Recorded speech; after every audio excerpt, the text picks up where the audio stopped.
Ladies and gentlemen, open your eyes. Lend me your ears, please. It's Tuesday morning here on the Beast Coast, and you are watching The Sweat presented by DraftKings. I'm Emerson Latzia, so we got all the bets and DFS knowledge to drop on you across golf, MLB, the NHL. But I want to get rocking here with the beatdown that we witnessed in the NBA last night. Jeff Pratt, Chinmay Vaidya, good morning to both of you. Listen, for the fourth time in as many games in the Eastern Conference Finals here, Jeff, one team blitzed the other. And one of the strangest best-of-7 series in recent NBA memory is somehow headed back to Miami, tied 2-2. So I want to know, what did you learn last night, dude? Because for me, it's that the Celtics can win this series with their defense and do not have to play great offensively. Yeah, that sounds about right. I mean, this series has completely flown off the rails. We've seen the absolute best and the absolute worst from both of these teams in this matchup. And like you said, Emerson, it's only been 4 games. Last night, once again confirmed what I felt about these two teams, which is that the talent disparity is huge. I think the Celtics are truly so much better than the Heat, yet somehow this series is tied 2-2.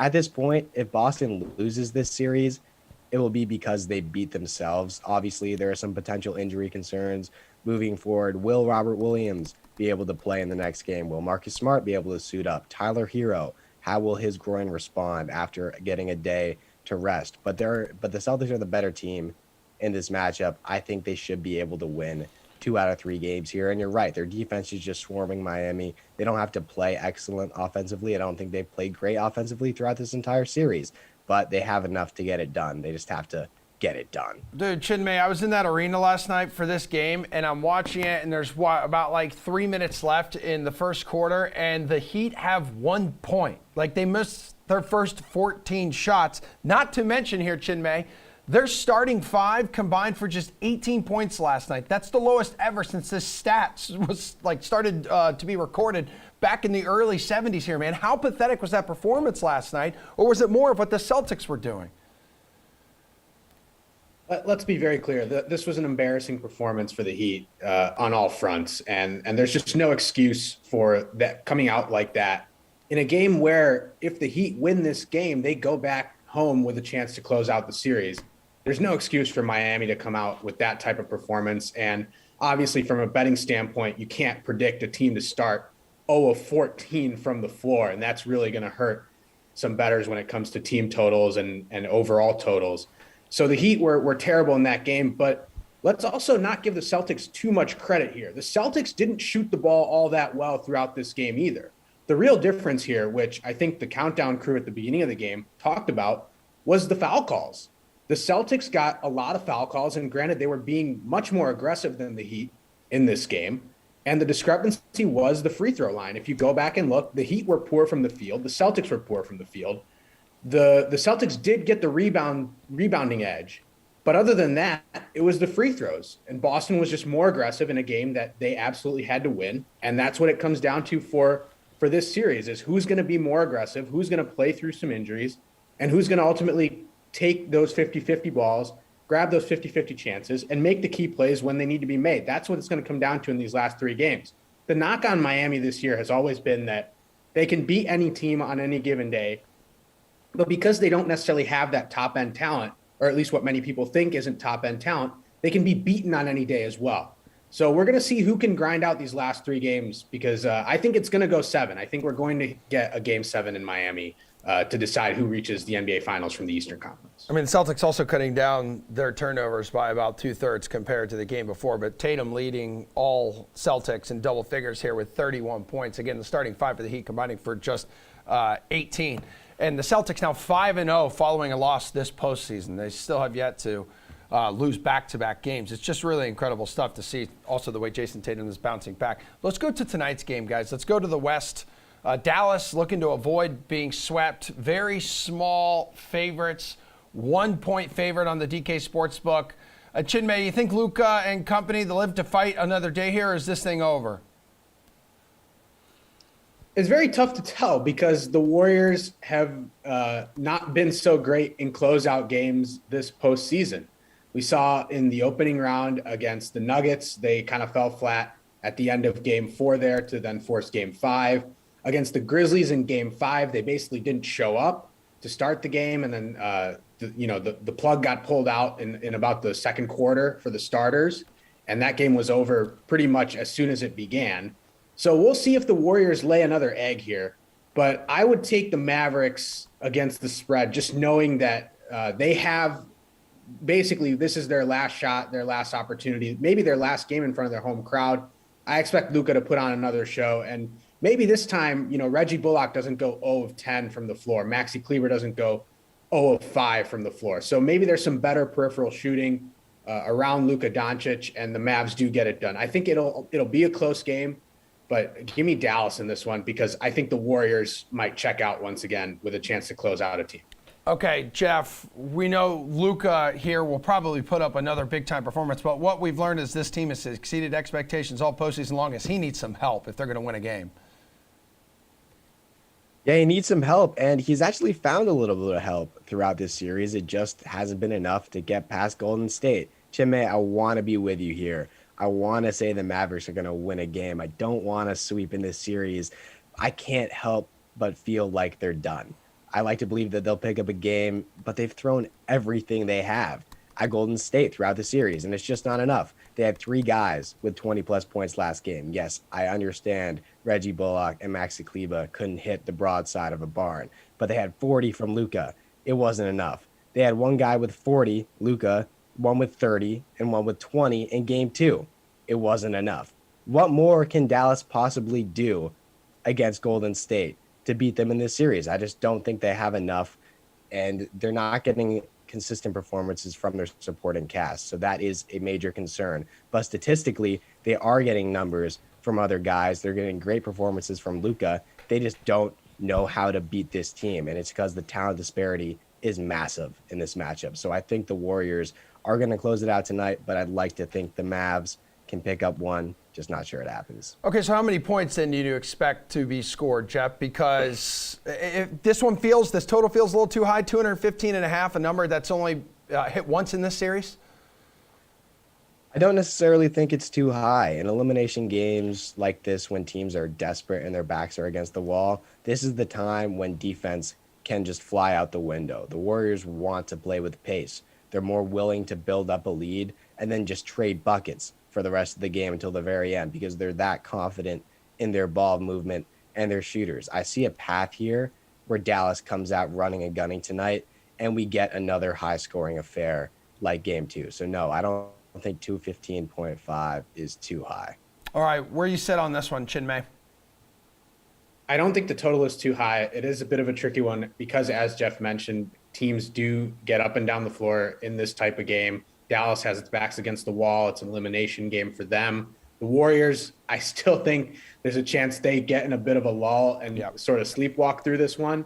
So I'm still taking the under, but I don't think it's that high of a total. And, if you're looking at alternate totals and you might want to push it up a few points to be more safe. But I do like the under here. I still think that's the play, but it's not, a clear-cut under as some of the other games have been. Yeah, I mean, a part of the Warriors' success, too, this postseason has been limiting their turnovers. They start throwing the ball all over the gym. That's kind of backs your point there, Chinmay, of when they just feel like tossing in the towel on some of these games. Favorite player prop for Game 4 in Dallas, Chinmay?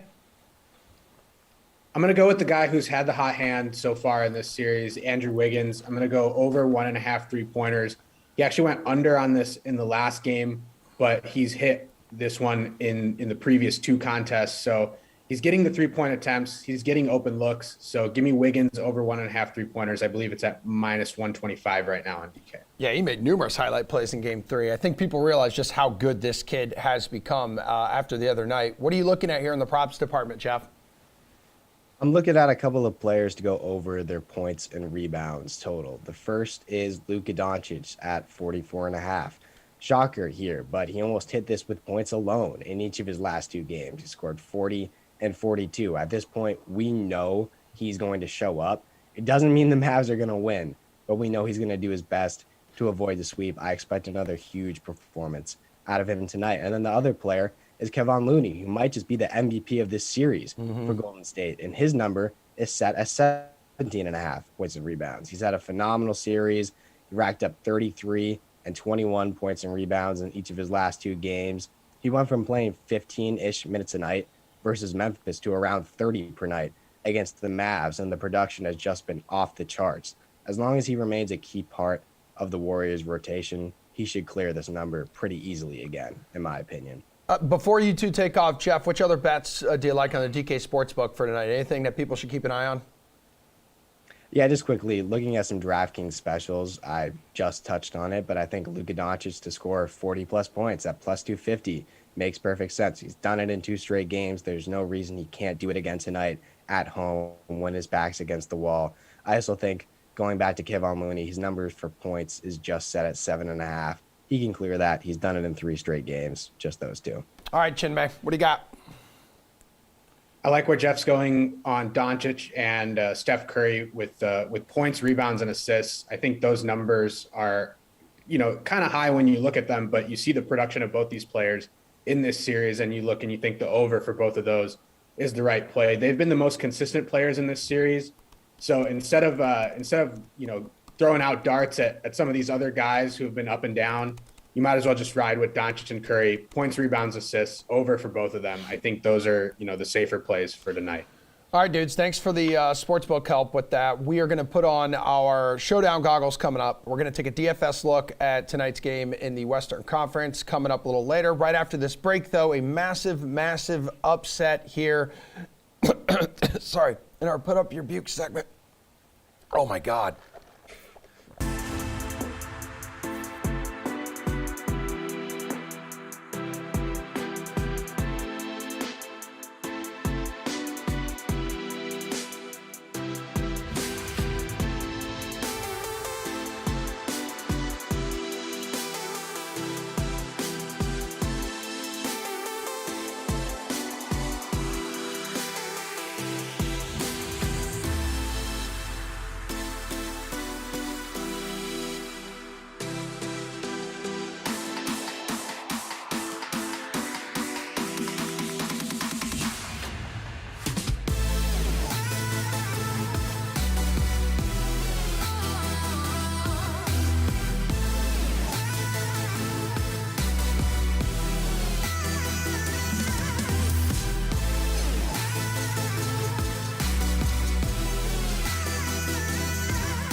Alive and well back here on The Sweats.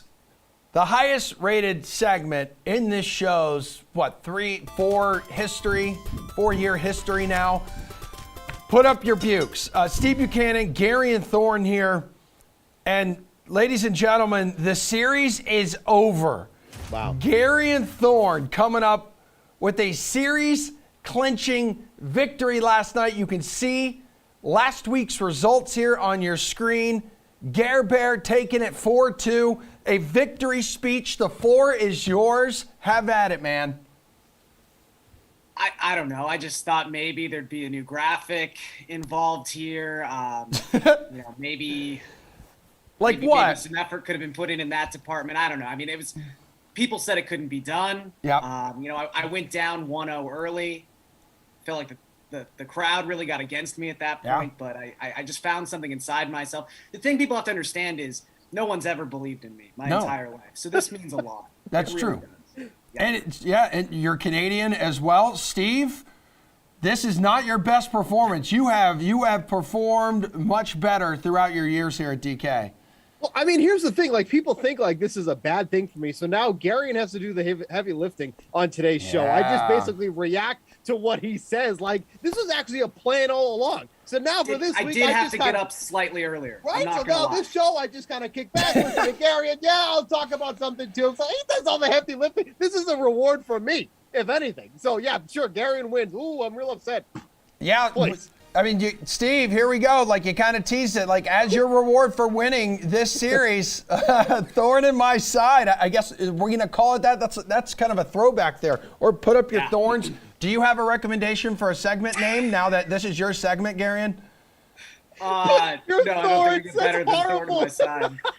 I missed that graphic. I don't think I've seen it in about 3.5 years. Yeah, something. I'm going with like feeling thorny. You know what I mean? Something like that. Oh, There you go. There we go. Okay, so Garion, you do the heavy lifting today. Like Steve is legit just gonna relax and chill. So give me your pitcher today that you like. So do I have to get like aggressively angry at you as you ask me each question? No, because this is you. Yes. I want you to be Yes. you. This is how you got here, being you and not somebody else. Okay. Well, I think I'm starting to go crazy. I'll start by saying that because I keep sitting here expecting the strikeouts to finally come for Walker Buehler. I don't know why tonight would be that night. Washington doesn't really strike out aggressively. They're actually in the lower third of all of baseball in strikeout rate. But when you look at Walker Buehler so far this season, he's rocking a career low 20.1% strikeout rate, despite the fact he's never had a higher chase rate at 36.7%. He's never had a higher swinging strike rate at 12.7%. The strikeouts are coming. They have to be. They just have to be at this point. And I think he's in line for a fantastic start tonight against the Nationals. This is a slate that is just chock full of amazing pitching. This is basically the closest thing we've gotten all season to an opening day slate since opening day. So there really isn't a guy you have to zero in on necessarily, but I think this matchup is really the key here for Buehler, who's got a sub-3 ERA so far this season. Washington, across the last 14 days, the lowest isolated power in all of baseball at just .097. They can't hurt him with the long ball, and like I said, he's generating enough swings and misses where those strikeouts eventually are going to come. Why not tonight? All right, let's hear it, Steven. so I'm going to go way down the board here because there's a lot of good pitching options that you can use. But I look at Sonny Gray at 6,800 going against the Tigers, and I go, boy, is he like 2K too short in the salary department. And that's okay. We'll take the savings all day. There's nothing wrong with this price point. But going against a team that is near the top of the league and K rate, and you have Sonny Gray, who's been one of the more overlooked guys in that Twins rotation. Like, thank God they have him because he's been a godsend for them on the mound. But you look at his numbers, everything checks out. 3.48 ERA, 3.88 FIP. We almost got an identical match there. That's always a strong thing to have. Nearing 11 strikeouts per 9 inning. The walks are a little bit high. There is that downfall there, but we're talking about a free swinging Detroit Tigers team that's going to swing and miss a lot against Sonny Gray tonight. So you're going to have a lot of options to use as your SP1. But I think your SP2 should absolutely be Sonny Gray tonight with that strikeout potential at only 6,800. I think out of everybody taking the slate tonight, he's one of the guys that you can almost guarantee to go 3x their salary. So give me Sonny Gray. All right, Gare Bear, take us to infield here. 12 games on this slate. Which is your top pick? I'm going to stick with this Dodgers game because Josiah Gray is taking the mound for the Nationals, which is just peachy news for any left-handed batter who happens to be a Los Angeles Dodger. So far this season, he is giving up a .676 slugging percentage and 3.38 home runs per 9 to opposing left-handed hitters. This mirrors exactly the issues we saw with him in 2020 as well. He just cannot keep the ball in the park, despite the fact Major League Baseball tried to give him baseball that wouldn't fly out of the park. Josiah Gray still managing to give up home runs. It's kind of impressive, honestly. When you look at his barrel rate per batted ball event, it is the second highest qualified mark in all of baseball, hovering around 15%. I mentioned with, Freddie Freeman's teammate, Walker Buehler, the strikeouts have to come at some point. The home runs have to come at some point for Freddie Freeman. He does not have a home run in the month of May, despite the fact that his expected WOBA so far this season is .430. He is tearing the cover off the baseball. At some point, one of these has to leave the ballpark. I think it's probably tonight against Josiah Gray, who just struggles immensely with left-handed batters. All right, Steven, where do you want to go here? Yeah, sticking at that first base position, Jared Walsh is 4K tonight, going up against Dane Dunning. Look, Jared Walsh has been starting to heat up at the plate once again after a little bit of a early May slump.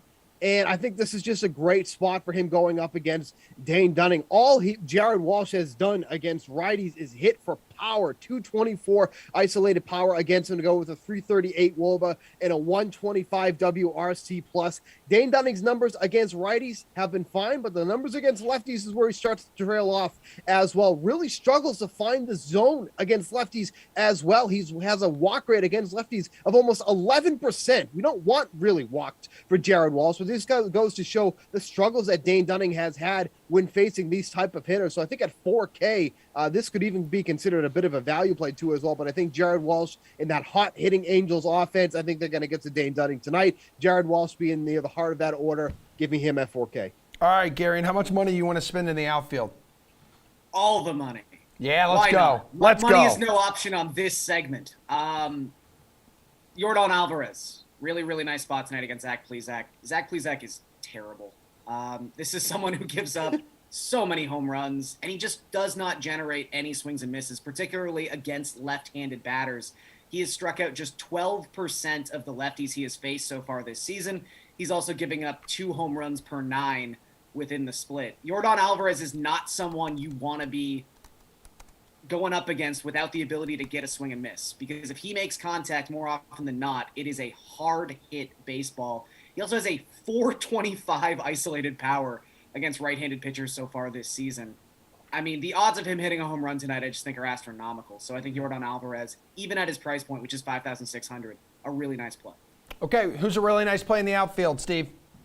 Yeah, $100 more. Mookie Betts at $5,700. This is someone who has double-digit fantasy points in 3 straight games, and then you consider the matchup that he has tonight. Like, he is absolutely locked in at this point. 28, 18, and 20 DraftKings fantasy points over his last 3 games here. He's also on a 7-game hitting streak right now, hitting atop of that Dodgers order. If you're stacking the Dodgers, you're obviously going to start with Mookie Betts here, but when he gets locked in at the plate, he is one of the scariest dudes to face when you're on the mound. So when you have the pitcher that they have going tonight for the Nationals in Gray, and you have Mookie Betts, and then the rest of that lineup here, 5,700. I think you lock in Mookie Betts tonight. Don't even really make it an issue. Yeah, it was a 10-run outburst by that offense yesterday, too, against the Nationals. Gary, and who's your value play tonight?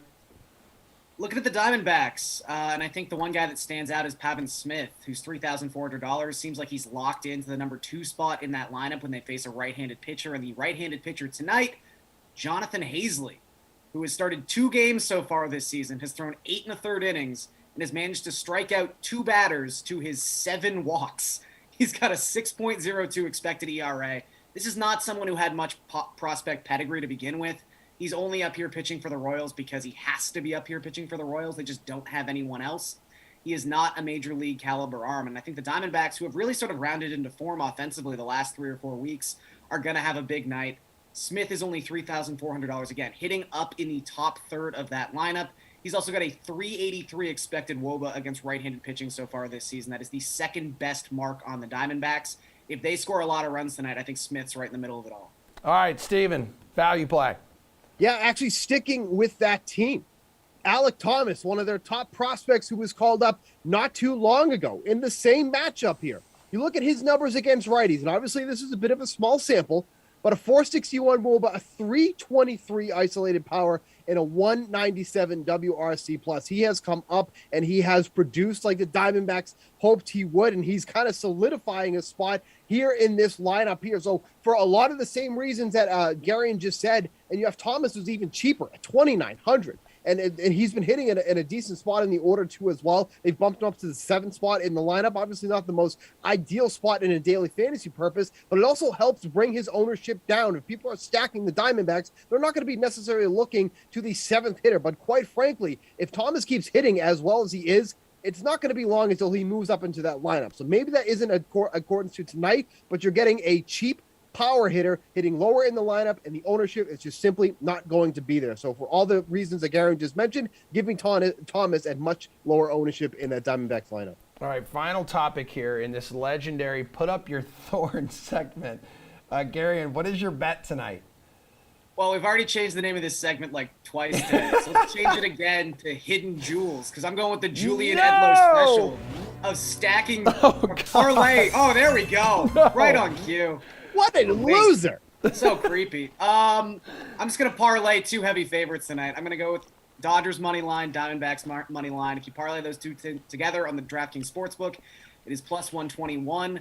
These are just 2 of the biggest pitching matchup disparities on the slate tonight. I have no confidence in Hazley. I have no confidence in Josiah Gray. I think Zach Gallen has been arguably one of the best pitchers in baseball in 2022 for the Diamondbacks, a little bit under the radar. I just like both those teams to win. Steven, you got a baseball bet on this 12-game slate? Look, it's going to be a sweat, okay? But when you have two Cy Young candidates going against each other tonight in the Marlins and Rays, I don't think there's going to be a lot of runs scored. So under 6.5 runs in this game is the play that I'm looking at here. It's going to be sweaty. You're going to hate taking this bet. But Pablo Lopez going up against Shane McClanahan, two guys that have been absolutely on one, as the kids love to say, as of late this season. Pablo Lopez has been one of the more underrated pitchers in the league. His changeup has been deadly to say. Opposing hitters are hitting 130 off of his changeup, and he's throwing that just as much as his fastball. And then McClanahan striking out anyone and anybody that comes up to the plate against him. I think there's a lot of plays you can take in this game, but I'm not expecting a ton of runs. Under 6.5. You're going to love that one, but that's where I'm going tonight. How about Thorn in My Side, Garion? That's what it was always called. I think that was the name of the segment. We got Game of Thorns. Game of There's a lot. Thorns. It's a versatile lesson. Okay, all right. We got to nail it down. We got to nail it down before next week because this is now your segment. All right. Congratulations again. I'll send some notes along. That's actually not true at all. It says in the run of script that it's back to me next week. Okay. So why are you lying? No. Well, some things change. We've learned if you bully the producers here, like they'll make changes. Yeah. So that's exactly what I do. I bully everybody, especially Matt Cody. All right, we gotta go. You two.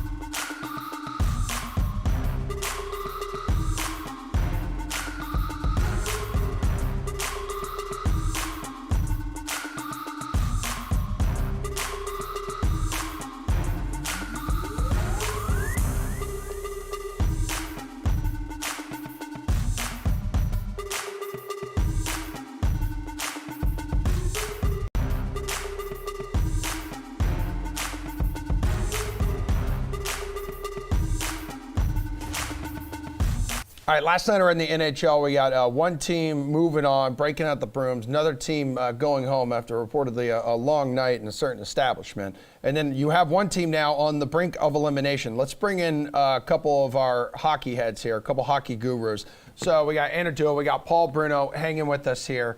Last night, guys, Panthers, Lightning, Avs, Blues. Anna, tell me, which was the bigger performance you think in your mind? Was it Nazem Kadri, the hat trick and all the crap he's been dealing with, or how about Andrei Vasilevsky? Because that was a historic performance as well. For sure. I mean, Kadri, much credit to him. He really came out and proved himself last night, but it's hard to argue against Vasilevsky for the performer of the night. He has been on fire since the end of that first round series against the Maple Leafs, and you saw how dominant he was against the best team in the regular season, sweeping them, getting them eliminated in just 4 games. It seems like the hockey gods were trying to give Florida a chance with all of those overturned goals, but Vasilevsky just could not be beat. All right, Paul, 6-time Vasilevsky has shut out an opponent in a series-clinching win. That's the most in NHL history, man. The guy's been incredible, but people are forgetting, too, that they're playing without Braden Point. That's like one of their top forwards up front missing. Yep. So I give a lot of credit to a guy like Nikita Kucherov, too, who's raised his game. He wasn't much of a factor in the opening round that I watched him play, but he's really turned it up a notch, and I think you can say that for the core of the Tampa club, with the exception of Hedman. He also is a guy who carried the mail in the first round. But the rest of the guys seem to have raised their game, and the champs are looking like they're not ready to give up the title anytime soon. And then in the other game, you got Nazem Kadri playing the role of the villain. Like I'm thinking back to when I was a little kid, watching superhero shows and watching the villain star in every second episode, and he's playing that role to the hilt right now. And that's given his club a commanding lead in this series. Yeah, Anna, you giving the Blues any chance here to fight back in this series?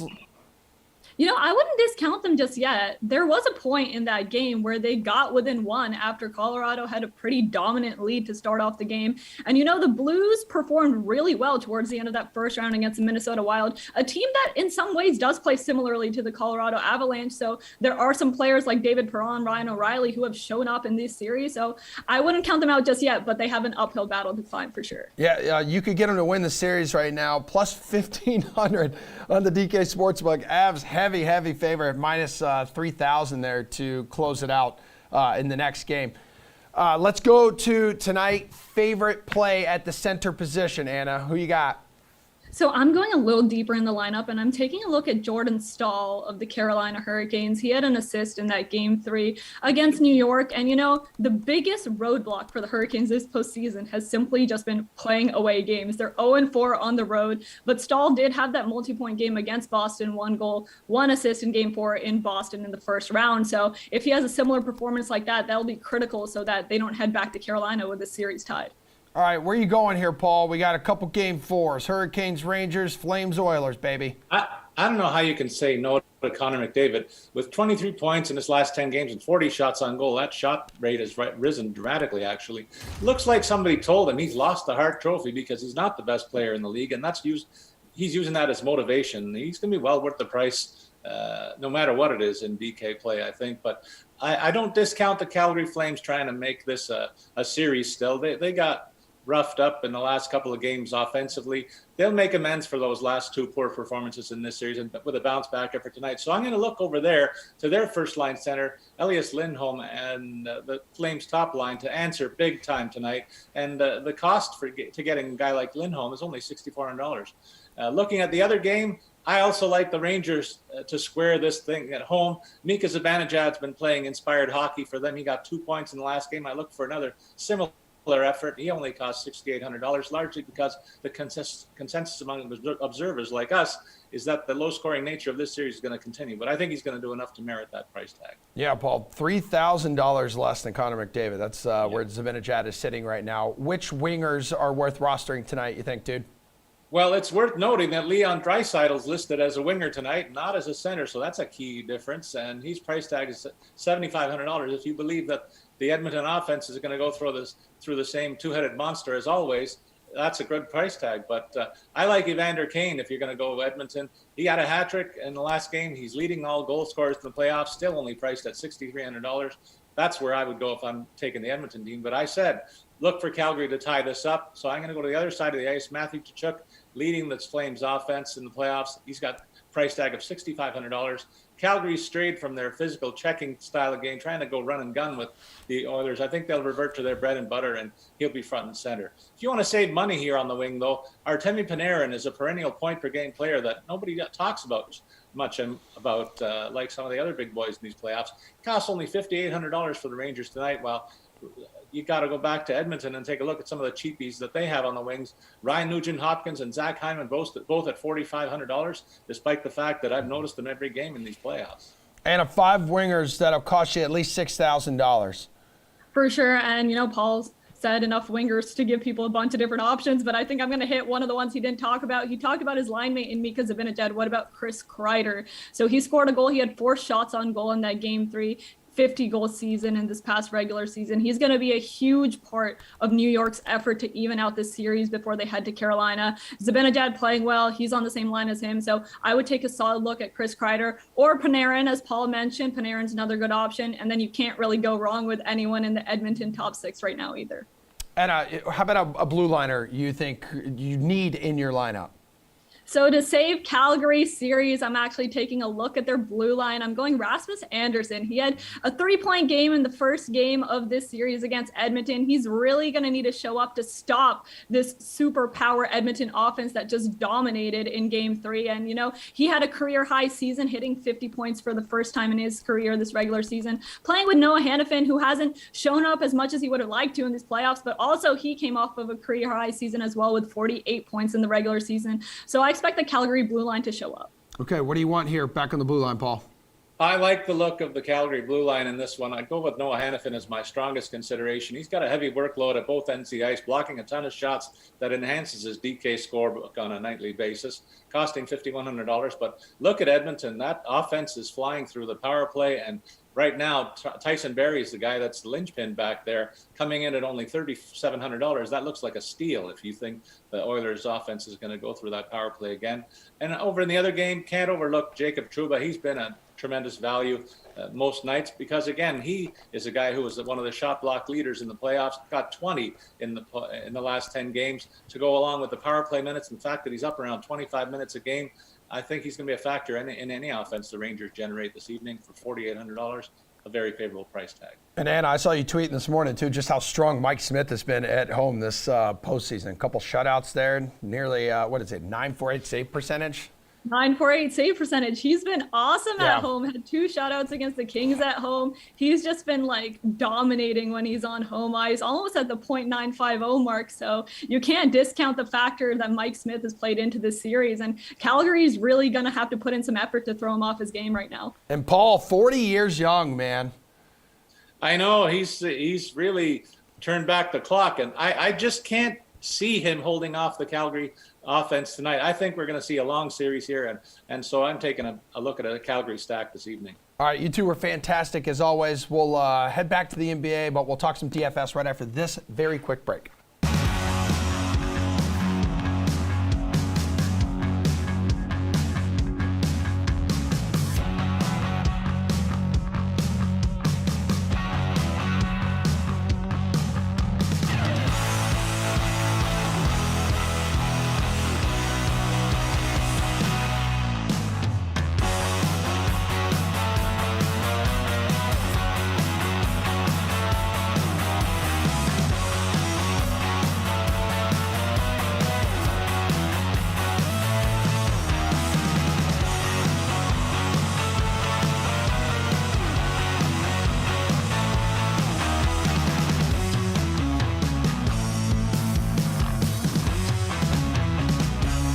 All right, Nick Whalen, Matt Meiselman, I am so happy you two are here because we talked sports betting earlier for tonight's Western Conference Finals game between the Mavs and the Warriors, and we have some DFS questions that I need you two to answer here. Who makes the best captain play in tonight's showdown? I just opened it up, and, well, north of $21,000 for Luka, which will be almost half your $50,000 salary. Matty? So despite this crazy salary or seemingly crazy salary, I still think Luka Doncic is going to be the highest owned captain by a mile because this game has some cheaper players. So I'm going away from it. Like, it's a lot of money and Luka's obviously great, but I think everyone is going to build their lineup this way where you have all these 1K and 2K guys. My preferred choice is actually not even Steph Curry. I'm going down to Draymond Green, who just hasn't had a huge game yet in the playoffs. It seems like every game something weird happens with Draymond, whether it's foul trouble, he gets thrown out, Kevon Looney takes his minutes. I don't know. There's a lot of weird stuff going on with Draymond. But the upside is there, and I just don't think people are going to play him in the captain slot. So that's really what it comes down to. Like, I don't think there's a ton of ways to get unique with Luka as your captain. And really with Steph, you're not saving that much money. So I think going cheaper makes sense, and Draymond's my favorite in that mid-range. Okay, Waylon, what do you want to do here, dude? Because that's a lot of money to spend.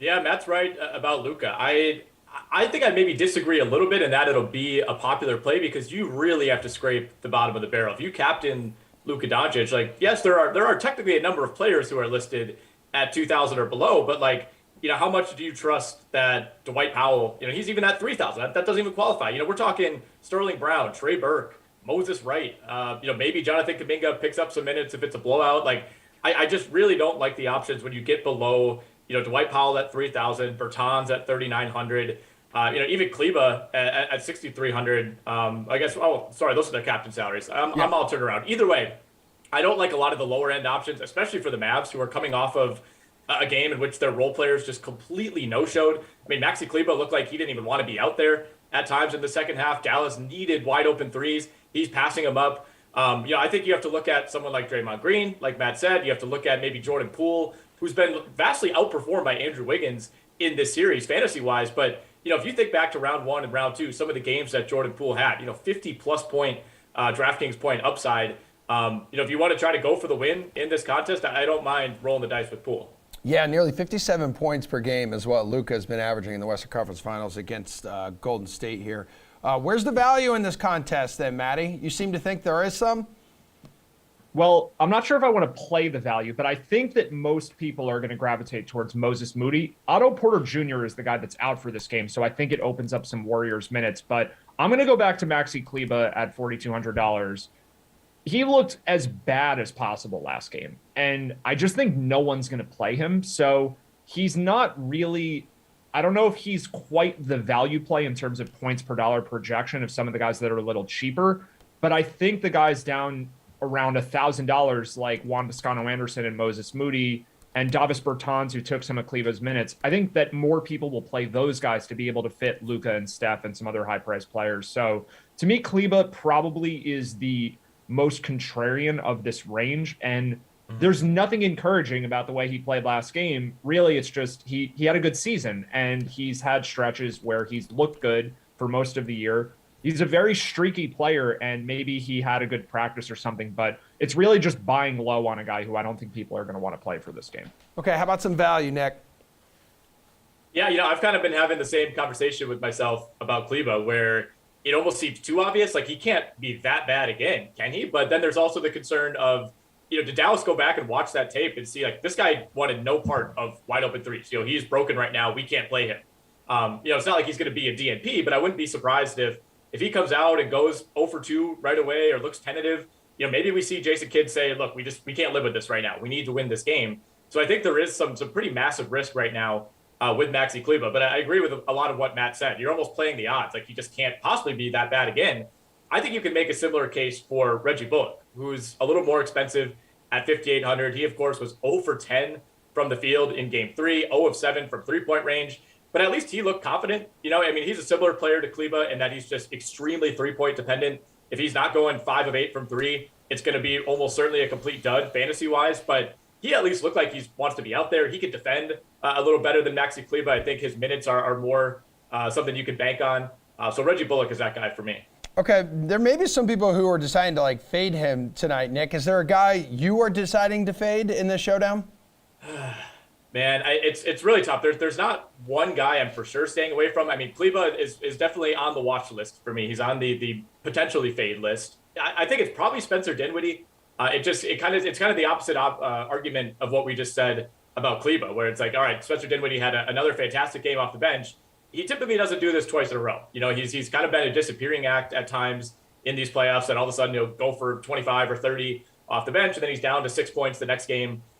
So while I think there's room for improvement for a lot of those role players on the Dallas bench, I don't quite see Spencer Dinwiddie having the game that he did in Game 3. So I think maybe some people think back to that. Maybe they look at the game log and they just blindly plug Dinwiddie in. Okay, Maddie, maybe there's not someone you're just absolutely staying away from, but should people be cautious with any of these guys, plugging them and playing them? Well, I think people that look at ownership projections should be really cautious about Kevon Looney, because this slate is a little tricky where there's a bunch of guys that are priced very similarly between the mid 6s and the mid 8s in salary. And I think Looney is going to get touted because his recent performance has been unbelievable. And his ownership projections, just based on the way his fantasy stats look for the course of the season, it's not going to come in that high. I think most people are just kind of going to expect that he's moderately owned because he's in the same tier as players who generally are much better fantasy players than him, like Jalen Brunson and Spencer Dinwiddie and Andrew Wiggins, Jordan Poole, Dorian Finney-Smith. And I think when the game actually starts and we see all the ownership come through, Looney is going to be much higher than people expect just because of recency bias. He's looked unbelievably good, and Otto Porter Jr.'s out, so his minutes are more secure. But the Warriors are definitely comfortable playing Draymond Green at center, and there's definitely significant downside for Looney for that reason if, let's say, the Mavericks get out to an early lead and the Warriors are in catch-up mode where they go small and Draymond plays center. So I think there are a lot of ways Looney fails, and I could see him being among the most popular players on the slate. Yeah, he's, it helps him that Dallas owns one of the worst front courts in basketball for sure. Let's get you guys out of here with this, plain and simple. Let's get your pick to win tonight. Nick, the Warriors close this thing out? I think they do, Emerson. I think they do. They had a chance to close out Memphis in round 2 after going up 3-1, and we're all of a sudden down 55 points in that game, ended up losing by 39. I think that's kind of a warning, right? There's no way that they could let that happen again. It was clearly just a complete letdown game. So I think Golden State's been put on notice, and honestly, there's a big difference between being up 2-0 in a series, which obviously Dallas came back from against Phoenix, and being down 3-0. That 3-0 is a death knell. It's never happened in the NBA. A team hasn't come back, especially against a team like the Warriors that has this kind of pedigree. I don't think Dallas is just going to come out and roll over. I think we still get a good game. There's a reason it's only a 1-point spread tonight, but I think Golden State can smell it. I think they've been the better team now for 3 straight games. And, deep down, I think the Mavs know this series is over. All right. Is it over, Mr. Meiselman? I don't think it's over yet. I mean, I think they'll lose in 5 most likely. And I do worry about the psyche of the Mavericks, and maybe they just don't care that much about this game. They kind of know it's over. But if they play well in the first quarter, I think we can see them actually, the crowd get into it and be a little more motivated. But ultimately what this comes down to for me is that the Warriors roster is pretty depleted, assuming Otto Porter Jr. doesn't play. No Gary Payton, no Andre Iguodala. I think the Mavericks have the better team still, as weird as that is to say, for a team down 3-0. I'm not picking them to win the series. I think they probably lose in 5, but I feel pretty good about their chances for Game 4 just because the Warriors are missing some depth for this game. All right. We'll catch up with you guys later in the week. We're going to wrap things up with some golf talk right after this. Golf bets.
It's time to dive into some PGA Tour best bets. We got Jeff Ulrich here, DraftKings contributor. We got Jason Sobel of the Action Network hanging with us. We're going to check out some early plays here in the DK Sportsbook for the Charles Schwab Challenge at the Colonial Country Club in Fort Worth, Texas.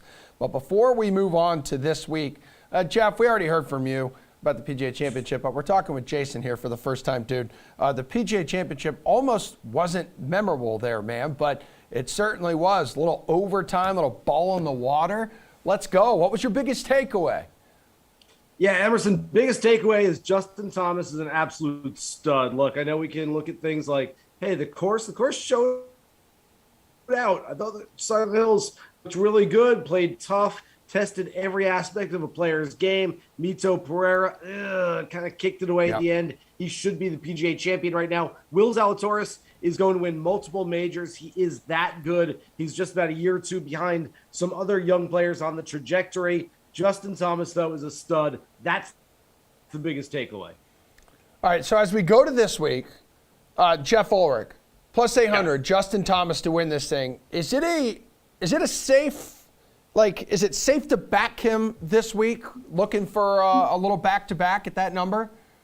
I mean, it's not safe to back anyone in a golf tournament. I mean, you're trying to beat 150 players, right? So if you're looking for safety, go bet like the Colorado Avalanche at minus 200 or whatever. But no, I mean, Justin Thomas is he had gone over a year without a win. So would we really be shocked to see him win a couple times, maybe just get some positive regression in the win department?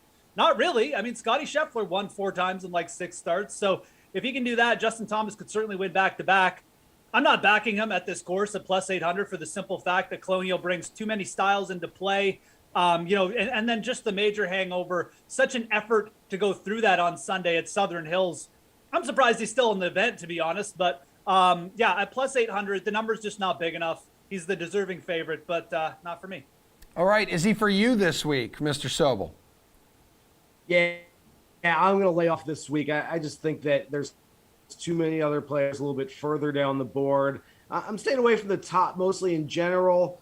Justin Thomas, just a lot of physical and mental energy used up this past week. I do like Jordan Spieth with a tremendous record. I know we'll get there. I do like Colin Morikawa, who has played really well in a couple of starts already at Colonial. Other than that, probably staying away from the top of the board. All right, Jeff, I believe yesterday you said you want nothing to do with Kokrak at plus 3,500, the defending champ here. Yeah, I mean, there's a couple different reasons.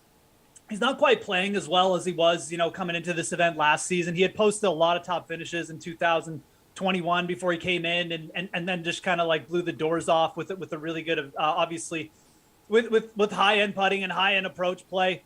Now, I mean, from an odds perspective, like I do like starting at the plus 3,500 range. If you look at the last three winners of this event, they've all gone off at like plus 5,000 or bigger odds. So it's kind of another reason to fade the top of the board this week. This is a good range to start at. But when you're looking at this player pool, I can go down a couple notches and get Abraham Answer at plus 4,000, who did play well last week, had his best ball striking week of the year last week, is a great fit for Colonial, has been top 15 here the last two seasons, and he's just got bigger odds. So I'd rather go there, maybe even with Webb Simpson at plus 4,000. This is the range that I want to start targeting. It's just Kokrak isn't really the player that I necessarily want to start with. I think that his odds are probably, deflated a little bit from being the defending champion and just being a guy who's won 3 times. I think you're kind of just buying the top on Jason Kokrak right now. Okay, how we feel about Kokrak at this number? Sobel. I'm having some internet issues, Emerson. I can't really hear you. I don't know if you can hear me, but yeah. I'm just going to give you some plays that I like. How's that sound? Brian Harmon is a guy that I really like from just outside of that range.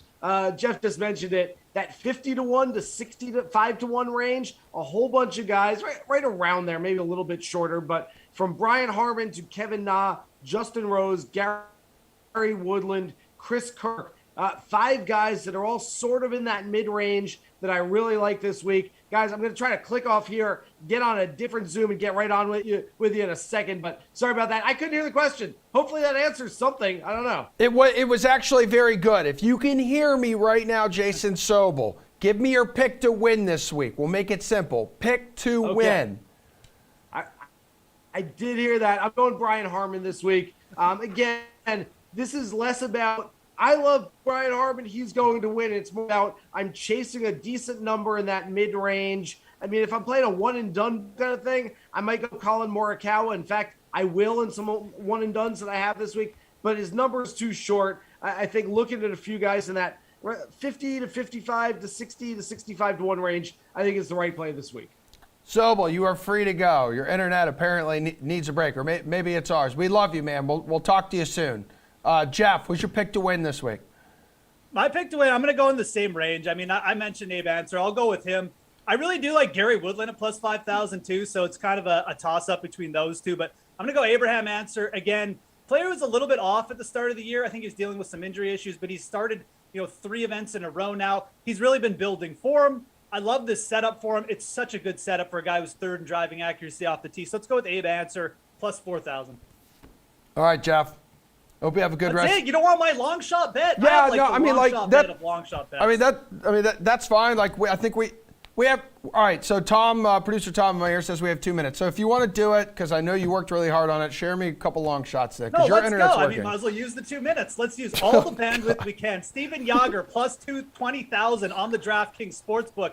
This guy's gained over 4 strokes on approach in each of his last 2 starts. He's a 6-time winner, on the Corn Ferry Tour. This guy almost won as many Corn Ferry Tour events as Mito Pereira last year. If anyone's taken confidence from Mito Pereira, it's that guy, Steven Jagger. This guy can absolutely light it up on and around the greens too. I love this play. You can bet him top 10 there as well, plus 1,400. I love that. And look, Webb Simpson, if you want a little bit of a safer play, top 20, plus 165, I believe last I looked. I like that too. But Steven Jagger is going to be our long shot play this week, Emerson. You got to get in on this, pal. Plus 20,000.